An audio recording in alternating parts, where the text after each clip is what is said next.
लोकशाही आघाडीचे एनडीए नेते पंतप्रधान नरेंद्र मोदी यांनी रविवारी संध्याकाळी 7:15 वाजता ऐतिहासिक राष्ट्रपती भवनाच्या प्रांगणात सलग तिसऱ्यांदा पंतप्रधानपदाची शपथ घेतल्यानंतर मुरुड तालुक्यात भाजपा पार्टीचे कार्यालयासमोर अध्यक्ष शैलेश काते यांच्या नेतृत्वाखाली उसरोली फाटा येथील कार्यालयाबाहेर फटाक्यांची आतषबाजी करीत जल्लोष साजरा केला व पेढे वाटप केले। यावेळी भाजपा कार्यकर्त्यांसमेत अनेक पदाधिकारी उपस्थित होते। यावेळी शैलेश काते यांच्या हस्ते विजय तरे यांना नांदगाव गण प्रमुखपदी नियुक्ती पत्र देण्यात आले। आताच लोकसभेच्या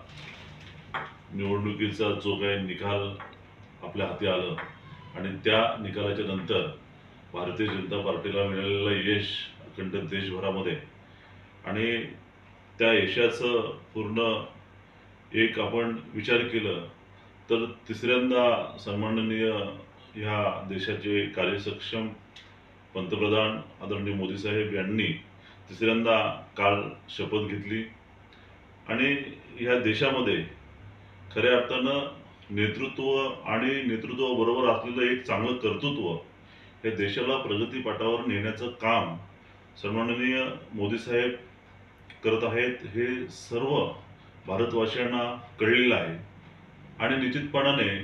याच्या पुढचे 5 वर्षाचं कार्यकाळ भारतीय जनता पार्टीच्या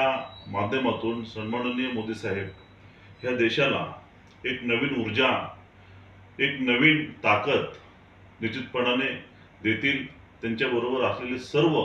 एनडीए घटक सर्व राजकीय पक्षाचे नेते निश्चितपणाने न विरोध जुमानता त्यांच्या यशाला साथ देतील एवढा विश्वास या ठिकाणी व्यक्त करतो।